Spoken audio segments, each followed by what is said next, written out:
अच्छे लोगों के साथ हमेशा बुरा क्यों होता है? गीता में श्री कृष्ण ने दिया है अर्जुन को इसका जवाब।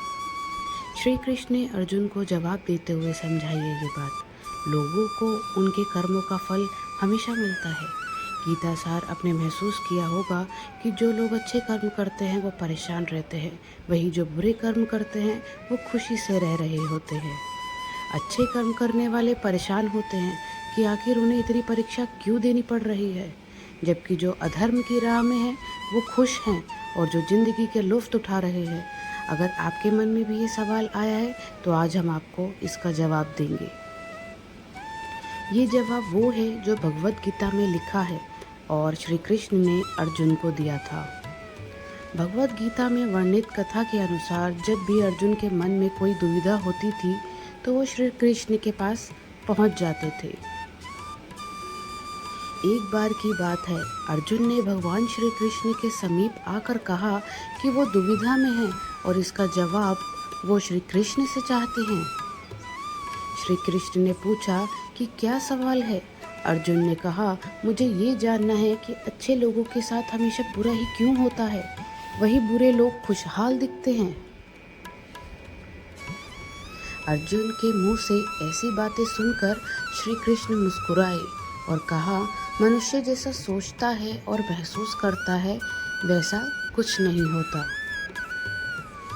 बल्कि अज्ञानता की वजह से वो सच्चाई नहीं समझ पाता है। अर्जुन उनकी ये बात समझ नहीं पाए। इसके बाद श्री कृष्ण ने क्या कहा वो जानते हैं। श्री कृष्ण ने अर्जुन से कहा, पार्थ मैं तुम्हें एक कथा सुनाता हूँ, उसे सुनकर तुम समझ जाओगे कि हर प्राणी को उसके कर्म के हिसाब से ही फल मिलता है। प्रकृति हर किसी को अपनी राह चुनने का मौका देती है। अब वो मनुष्य की इच्छा पर निर्भर करता है कि उसे धर्म की राह चुननी है या अधर्म की। कथा शुरू करते हुए श्री कृष्ण ने कहा, एक नगर में दो पुरुष रहा करते थे। एक पुरुष व्यापारी था जिसके जीवन में धर्म की बहुत महत्ता थी। वो पूजा पाठ में यकीन रखता था। वो हर रोज मंदिर जाता था और दान धर्म भी करता था और हर रोज भगवान की पूजा करता था। वहीं दूसरा पुरुष बिल्कुल विपरीत था। वो हर रोज मंदिर तो जाता था लेकिन पूजा करने नहीं, बल्कि मंदिर के बाहर से जूते चप्पल चुराने। उसे दान और धर्म से कोई लेना देना नहीं था। समय बीतता गया और एक दिन बहुत जोर की बारिश हो रही थी। इस वजह से मंदिर में पुजारी के अलावा कोई नहीं था।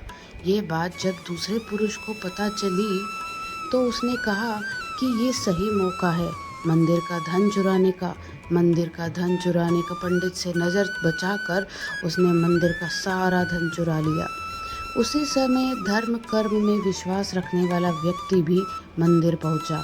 दुर्भाग्य से मंदिर के पुजारी ने उसे ही चोर समझ लिया और चिल्लाने लगे।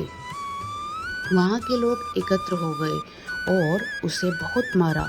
किसी तरह वो बचते बचाते वहाँ से निकला तो दुर्भाग्य ने उसका साथ वहाँ भी नहीं छोड़ा। मंदिर के बाहर वो एक गाड़ी से टकरा गया और घायल हो गया। फिर वो व्यापारी लंगड़ाते हुए घर जाने लगा तो रास्ते में उसकी मुलाकात उस पुरुष से हुई जिसने मंदिर से धन चुराया था। उसने कहा, आज तो मेरी किस्मत चमक गई, एक साथ इतना सारा धन मिल गया। ये सब देखकर उसे बहुत बुरा लगा और उसने अपने घर से भगवान की सारी तस्वीरें निकाल दी। कुछ सालों बाद दोनों पुरुषों की मृत्यु हो गई।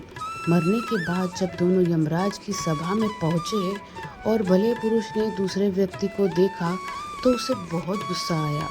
उसने क्रोधित होकर यमराज से पूछ ही लिया, मैं हमेशा अच्छे कर्म करता था, दान में विश्वास रखता था, उसके बदले जीवन भर मुझे अपमान और दर्द ही मिला। और इस व्यक्ति को नोटों से भरी पोटली, आखिर ऐसा भेदभाव क्यों? इस पर यमराज ने कहा, पुत्र तुम गलत समझ रहे हो। जिस दिन तुम्हारी गाड़ी से टक्कर हुई थी वो दिन तुम्हारे जीवन का आखिरी दिन था, परंतु तुम्हारे अच्छे कर्मों की वजह से तुम्हारी मौत सिर्फ एक छोटी सी चोट में बदल गई। तुम इस दुष्ट व्यक्ति के बारे में जानना चाहते हो? दरअसल इसके भाग्य में राजयोग था, मगर इसके कुकर्मों और अधर्म की वजह से वो सिर्फ एक छोटी सी धन की पोटली में बदल गया। कथा सुनाने के बाद श्री कृष्ण अर्जुन से कहते हैं, पार्थ, क्या अब तुम्हें तुम्हारे सवाल का जवाब मिल गया? ऐसा सोचना कि भगवान तुम्हारे कर्मों को नज़रअंदाज कर रहे हैं, ये बिल्कुल भी सत्य नहीं है। भगवान हमें कब क्या किस रूप में दे रहा है मनुष्य को समझ में नहीं आता, मगर आप अच्छे कर्म करते रहें तो भगवान की कृपा हमेशा आप पर बनी रहती है। इसलिए अपने अच्छे कर्मों को बदलना नहीं चाहिए, क्योंकि उसका फल हमें इसी जीवन में मिलता है। इसलिए मनुष्य का फर्ज है कि वो हमेशा अच्छे कर्म करते रहे, क्योंकि श्री कृष्ण ने गीता में भी बताया है कि किसी के द्वारा किया गया कर्म बेकार नहीं जाता, चाहे वो अच्छा हो